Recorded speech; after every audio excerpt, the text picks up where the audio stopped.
Yeah, I mean, it obviously stinks for him, and he's a big part of our team, and we'll have to pick up for what he does collectively, because obviously he's unique in the way that he plays. But he wasn't feeling any better yesterday or Wednesday, and that obviously was scary in and of itself. And to get the news yesterday was a downer for him.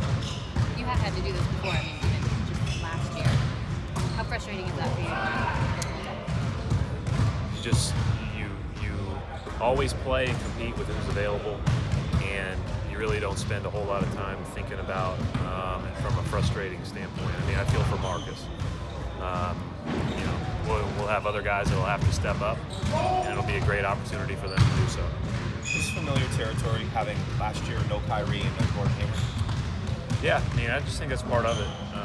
And you prepare all NBA season usually for that. I mean, how many games did we have our full group together, especially after the first 15 or 20? So, just part of it. And, again, you feel for the person who's unable to play more than anything, because he's, obviously he's a competitor and he loves this time of the year. How much does it change you guys, Brad, and what you need to do to change things the other way to make up for it? Well, I think it just, we want everybody to play within what we're trying to do to their individual strengths. And so that doesn't change rotation to rotation.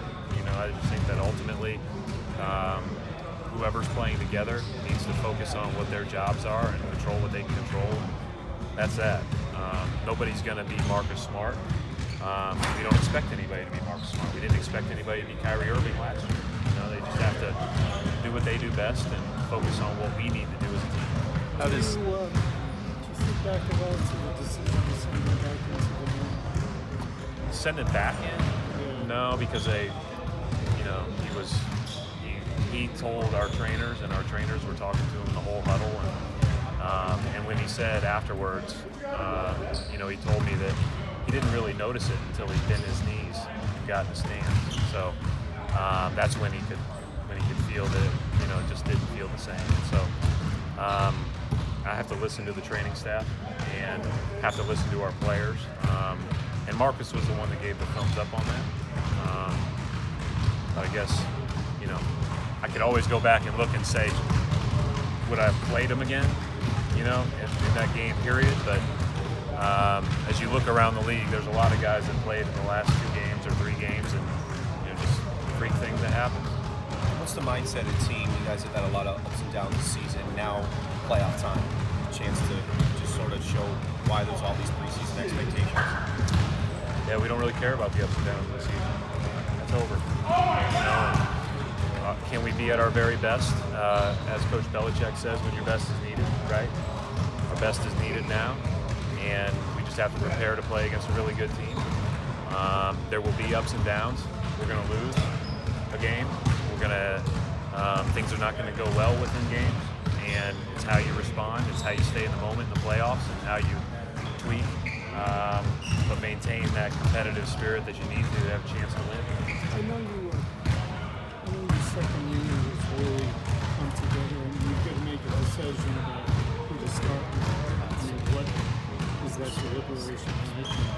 Yeah, you go through everything, every piece of information with regard to what groups play best together, who complements who matches up well with Indiana, both starting and off the bench, how you want to play with your first unit, second unit, all those things. I mean, it's no different throughout the regular season when we're missing guys, but certainly, obviously you spend a lot more time on one opponent than you do during the regular season. Do you expect to see more? Do you have an idea of who you're going to move into that spot? Yeah, I think it's somewhere down to 11 guys. Do you expect to see more of Sabonis in this series? I mean, Sabonis plays a lot anyways. Sabonis is a really good player. Miles Turner's a really good player. Thaddeus Young's a really good player. Leafs been very good against us. I think that they've got a really good front line, and they challenge you because they play big most of the time, and that is very difficult to match up against. I think obviously they tried to post us quite a bit in the last couple of games, both with their wings and their bigs, and that physicality is one of the keys to the series, is being able to match the way that they play, with your physicality. I know you're not going to tell us, but do you already know like where you're going to go with the starting five? I mean, was that a tough? I got an idea, but I'm going to see how the next couple of days play themselves out too. Like, I've been in a situation where, I was going to start a guy in college because we had been starting him pretty consistently, and another guy just was 10 times more locked in. We got 2 more days of practice, we'll see. And starting isn't that important to me. How we rotate's probably more important to me, but we'll see. You played Indiana 4 times this season, twice recently. You're going to have 5 days of tape. How much will you know everything you have to know about Indiana? Yeah, and they'll know everything about us. There's no advantage there. I mean, they've had 2 weeks to know who their opponent was, too. I'm sure we'll talk about this more in Indy, but how torn are your friends and family about this series? My family, they're pretty much on our side. Pretty much. Pretty much. Some of them. My friends, yeah, I'm dropping friends by the minute. Was Smart obviously had the MRI Wednesday? Was that just the delay in that? Just like, was it a pain thing where? So from what I've been told, and we weren't here we left on Monday and then Tuesday, is that we thought he was feeling a little bit better Monday. Tuesday, not any better. Even maybe more sore. Wednesday morning, may have been decided Tuesday night while we were gone. They decided to get more imaging and to, really see what was at, see at the root of it, and obviously told us the story that nobody wanted to hear, but glad we did it, and glad we found out at least, so he can start whatever rehab is appropriate for this. I don't know how you rehab this or treat this. More imaging, so he had some ultrasound or something? I think so, I don't know. Is it week by week with him? I think the 4 to 6 week time frame is probably pretty, 4 is pretty aggressive, from what I've been told.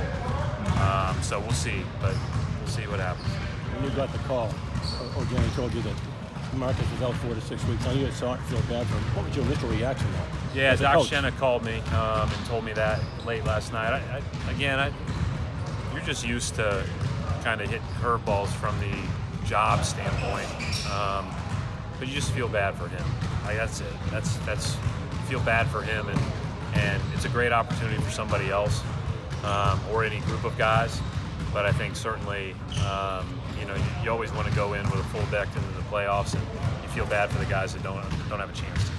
Did this thing, just like you guys were